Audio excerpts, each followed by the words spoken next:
وہ خود joy trip پر چلے جاتے ہیں. آپ اندازہ لگائیں جامی صاحب کہ 102 افراد کا جو دستہ تھا پاکستان کا, اس میں 43 آفیشلز تھے. آپ اندازہ لگائیں اگر ان کی تعداد کو کم کر کے ہم ایتھلیٹس کو بھیج دیتے, یہ بیچارہ اس کی کوہنی میں تکلیف تھی, کوئی کوچ نہیں تھا.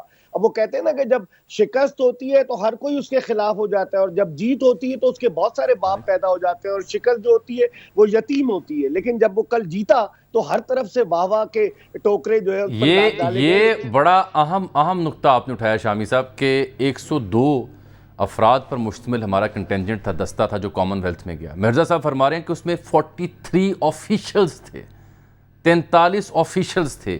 کیا یہ ماہر کوچ تھے, ماہر فزیو تھے, ماہر کوئی ٹیکنیشین تھے, ڈیٹا انالیسس تھے, کیا تھے یہ لوگ 43 جو ہیں سر؟ جی مجھ سے پوچھ رہے ہیں؟ جی اقبال صاحب آپ سے پوچھیں گے اور کس سے پوچھیں گے؟ اچھا نہیں میں سمجھ رہا تھا. اس میں یہ ہے نا جامی صاحب اور شامی صاحب, اس میں کچھ تو جوائے ٹرپ پر پاکستان اولمپک ایسوسی ایشن کے لوگ تھے, کچھ پاکستان اسپورٹس بورڈ کے لوگ تھے. آپ بتائیں کہ دنیا میں جب کوئی دستہ جاتا ہے ایک شیف ڈی مشن ہوتا ہے, لیکن ہمارے یہاں ایک شیف ڈی مشن اور 2 ڈیپٹی شیف ڈی مشن بھی گئے ہوئے تھے. سبحان اللہ. آپ اس سے اندازہ لگائیں. اور اس کے علاوہ آپ اتنا میڈیا ایڈوانس ہو گیا ہے کہ کوئی ضرورت نہیں تھی کہ وہاں سے کوئی پریس ریلیز بنا کر بھیجا جائے, کیونکہ لائیو دیکھ رہے ہوتے ہیں لوگ. اس کے لیے پاکستان اولمپک ایسوسی ایشن کے صدر جو ماشاءاللہ گزشتہ 18 برس سے اس عہدے پر فائز ہے, انہوں نے اپنے کار خاص کو جو ہے وہ میڈیا ایڈوائزر کی حیثیت سے بھیج دیا.